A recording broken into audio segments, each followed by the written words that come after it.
எலிக்கு தினமும் பல் வளரும், அதனால் எதிலாவது பல்லை தேய்த்து குறைத்து கொள்ளும். அதுபோல பகவான் நாமத்தை சொல்லி மனதிலுள்ள தீய எண்ணத்தை குறைக்க வேண்டும். நாக்குதான் முதல் எதிரி. அது கேட்பதையெல்லாம் சாப்பிட்டால் உடல் நலம் கெடும். இலவசமாக எதையும் வாங்குவதில்லை, பிறரிடம் கடுமையாக நடப்பதில்லை என மனதில் உறுதி கொள்ளுங்கள். கட்டுப்பாடற்ற பேச்சு வீண் பிரச்சனைகளுக்கு வழிவகுக்கும். சிரமம் வந்தால்தான் கடவுளை வணங்குவது என நினைக்க கூடாது. நான், எனது என்னும் சுயநல சிந்தனைகளை கைவிட்டால் வாழ்வு சிறக்கும். செயலில் மட்டும் ஈடுபடு, அதற்கான காரண காரியத்தை கடவுள் புரிய வைப்பார். தானம், வழிபாடு, திருத்தல யாத்திரை என புண்ணியத்தை தேடுங்கள்.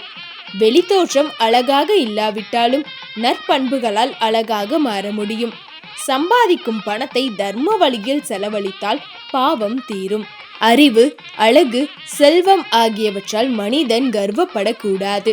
உடுத்தும் உடையின் அளவை மனிதன் நிர்ணயிக்கின்றான், ஆனால் மனிதனின் ஆயுளை கடவுள் நிர்ணயிக்கின்றார். பழி தீர்க்கும் எண்ணம், பொறாமையை மனதை விட்டு தூக்கி எறியுங்கள் என்கிறார் காஞ்சி மகா பெரியவர்.